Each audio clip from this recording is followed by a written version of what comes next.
Good evening. Welcome to Wednesday Evening Reflection. Thank you for joining us tonight. My name is Bishop Ariel Santos, and we're here to do what we always do, that is to proclaim the kingdom of God. And in doing that, we cannot help but also proclaim the goodness of our God.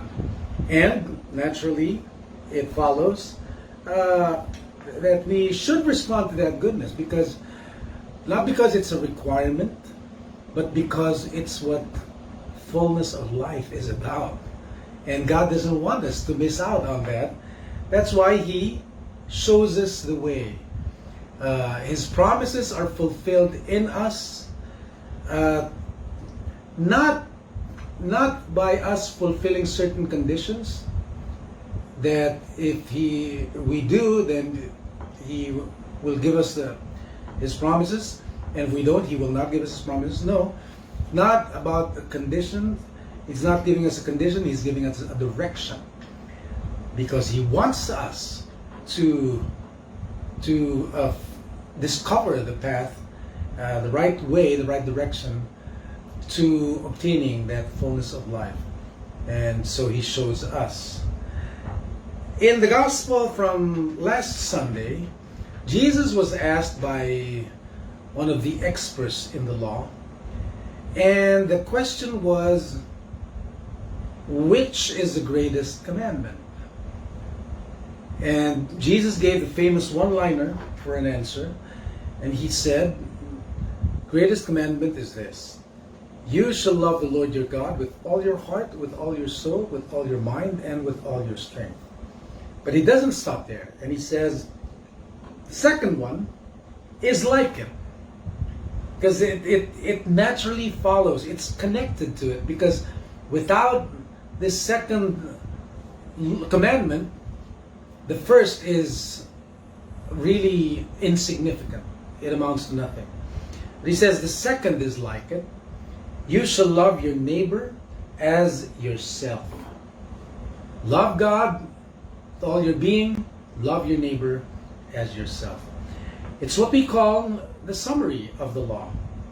See, the Ten Commandments, the Decalogue, which is the Ten Commandments, they're divided into two parts. First part, which is the first four commandments, they deal with our relationship with God. Love the Lord. I'm the Lord your God. You shall have no other gods but me. Worship me. Keep my day holy. Right? Keep my name holy. Keep my day holy. And the next six of the Ten Commandments deal with our relationship with our neighbor. Love your father and mother. Don't kill. Don't steal. Don't slander. Don't be envious of your neighbor's property, etc. So we are through these commandments, we're being formed into a community who knows how to worship God, to relate with God through worship, and to deal with our brothers and sisters, relate with them, which is justice, worship and justice. Because we love God, we also love our neighbor. It's a cruciform way of life, right? Love God, love your neighbor. That's what Jesus said. And He goes on and says, on these two commandments depend all the law and the prophets.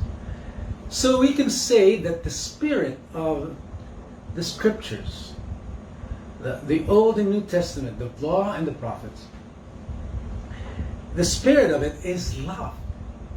Love of God, love of neighbor. In fact, St. Paul says, walk in the Spirit, walk in love, and you will fulfill the law. You don't have to memorize, like experts in the law, memorize all 10 laws. In fact, even the expanded version of 613 laws. You don't have to memorize all of that. You don't have to be overly conscious and paranoid. Am I fulfilling the law? Am I violating one of the commandments? No, no, if you walk in love, if you love God, you love your neighbor, then you automatically obey the law. And that's what Jesus said. I really like the words of one song. I don't know if it's the title of it, but it says that to love the Lord our God is the heartbeat of our mission. Christians think, I'm not saying they're wrong in this, but it's really not accurate, but they think that our mission is to just get people to say a certain prayer and invite Jesus into their heart. That's good. That's the starting point. But the real meat of the commandment is we love God and our neighbor. In fact, Jesus said, if we show our unity, our solidarity, our unity in the bond of love, then the world will believe. Not because we're good with preaching theology and explaining things, but because we just show our unity and our love for one another. And then the world will believe. Very simple plan of mission. To love the Lord our God is the heartbeat of our mission. Naturally, it follows to love our neighbor as ourselves. And so Jesus says you shall love the Lord your God with all your heart, all your soul, all your mind, all your strength. There's this one theologian that says one day that statement of Jesus will no longer be just a commandment, but it will be a fulfillment of a prophecy. Prophecy being, we love the Lord our God. Like it's part of our DNA. Another pastor said, one day we will not be a people with a responsibility to love, but we will be a loving people. I believe that with all my heart, because God's will and purpose and that which He is pursuing is conforming us to the image of His Son. The image of His Son, God's Son, God who is love. And that's His divine nature, the one attribute from which all of His other attributes flow. And He conforms us to the image of His Son until we find this not just as a commandment, but the fullness of the divine nature operating in us. You know, my teacher and my boss, my teacher in college, my boss in a fast food chain, and a speaker in a seminar that I attended, they all said that a good manager is one who gets people to do what he wants done, but he gets them to do it, or gets them to want to do it. Not that they're just forced to do it, but that they're desiring to do it. And that's a difficult task, a difficult mission to accomplish. Because people have free will, they have freedom to choose. What if the person you tell something to do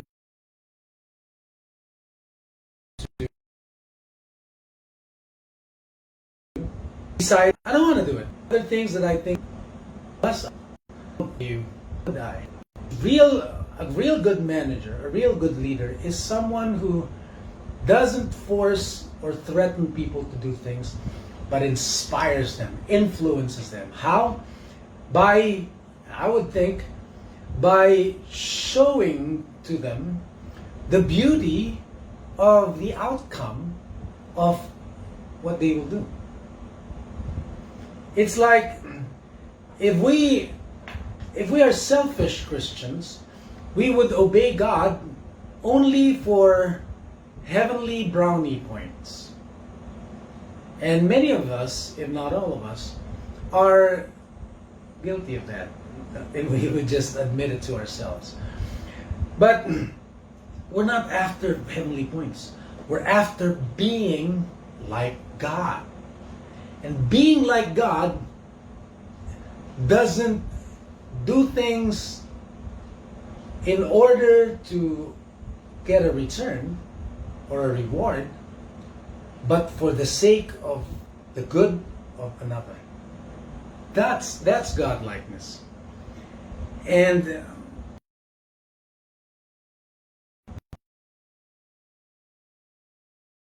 that's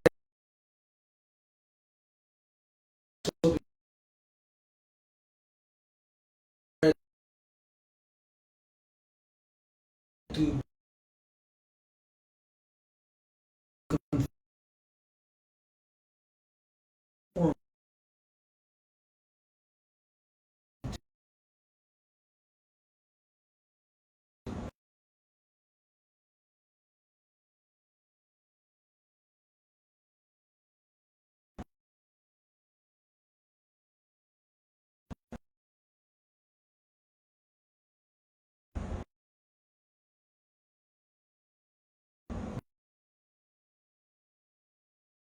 That's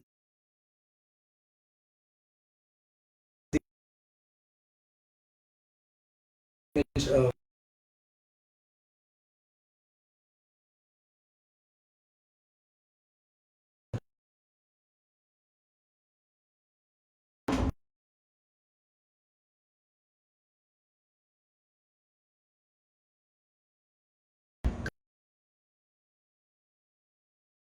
God's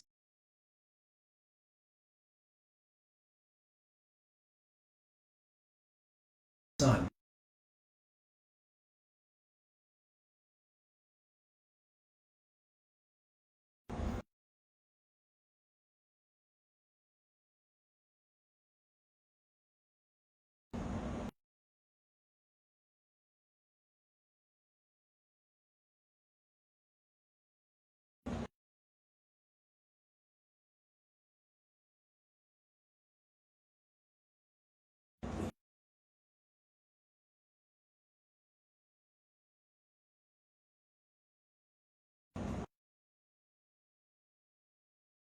In the beginning,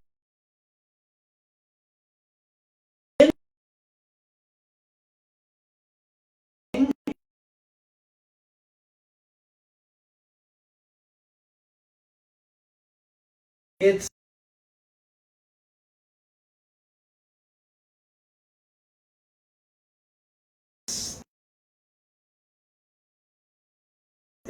it's sure that's easier, and we all go and go through until we right. Something that comes. Responsibility is his. Me. You talk to me. You read my. You give me allowances. You give me shelter. You clean the house. You wash out. It's daily responsibility, right? When they're young, you give little. They most likely rather play on the computer. They would rather, I don't know, update their social media status, the other things. And as they grow, they realize, hey, cleaning my room is good. Cleaning the house is good.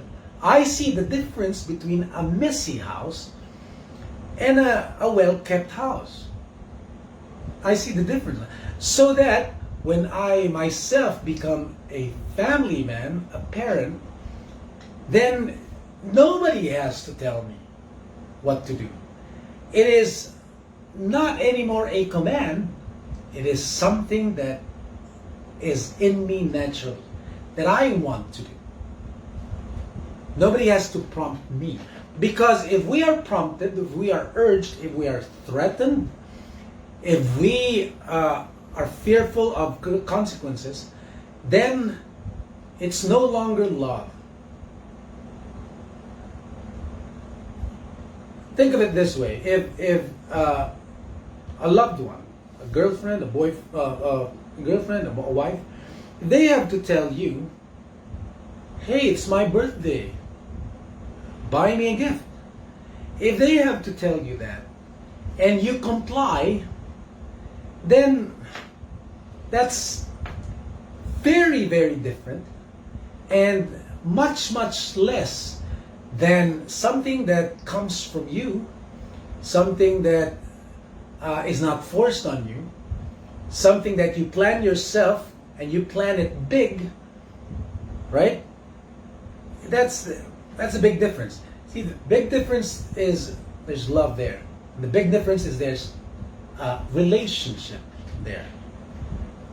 Another example is this: if a person is getting married, okay, let's say an acquaintance, someone who's not very close to you, and you happen to be invited to their wedding, you would think, I don't know them that well. Do I have to come? Right? Do I have to come? Now I have to do this, I have to do that, I have to buy a gift, I maybe have to buy new clothes for the occasion, maybe a new pair of shoes. I have to, and you would drag yourself to the event, and when they roast the guy, you would not get the jokes. You would not laugh, maybe, because you don't get it. And maybe you would sit in one corner while everybody else is having fun, and you would constantly look at your watch, thinking, what time can I go home? What time can I leave? That's the difference between if you're not well acquainted with the person. But if it's your best friend, or your brother, your sister, your daughter, your immediate family, you will not ask, do I have to come? Of course you will. You will make sure you're there, early, prepared, and not only be present, you will voluntarily get involved in the preparation. You will give suggestions. You'll be excited about it. You will lose sleep about the plans because you're excited. The night before, you will get very little sleep, hardly any sleep, and then you'll be there early for the event because you will be involved in all the preparations. You will probably give of your resources as well, your money to help, and you will prepare the place. You will also take care of the guests. When you're given an opportunity to speak, you have a lot of things to say about the person that's being celebrated, and you will just overflow because, and you will have fun. You will dance, you will sing, you'll do crazy things. You will not keep track of time because you will have the time of your life. Why? Because you have a relationship, a close relationship with the person who's celebrating, and you love them. See, that's the big difference. If we love someone, then we will be all out for them without being told to do so. And that's what we need to develop. Our relationship with God, which we always say is Christianity, right? Christianity is not a religion. It is a relationship. And we grow in that relationship of love every day. That's why we encourage you. When you go to Sunday worship, don't just go through a ceremony. Be excited. Have an encounter with the one you love, God. He's being celebrated. Get yourself involved in the whole ceremony, in the activity. Don't just look at your watch and say, what time can we leave? What will we have for lunch after this? Don't just go through it and be religious. Don't engage in a religion, be in a relationship and grow. And I'm not just talking about Sunday worship. I'm talking about every day of our lives. We walk with God. We develop that relationship. We love the Lord our God with all our heart, all our soul, all our mind. And one very effective way to do that like Jesus prescribes, is we love our neighbor as ourselves. So that's what we are involved in, because that's eternal life. Let's heed what Jesus says for our own good, for the fullness of our lives. Love the Lord your God with all your heart, all your soul, all your mind, all your strength, and love your neighbor as yourself. May God's grace working in us enable us to fulfill that, not so He's pleased only, but so we experience fullness of life. Again, thank you for joining us tonight. This has been Ariel Santos. God bless you. We will see you again next week on the Wednesday evening.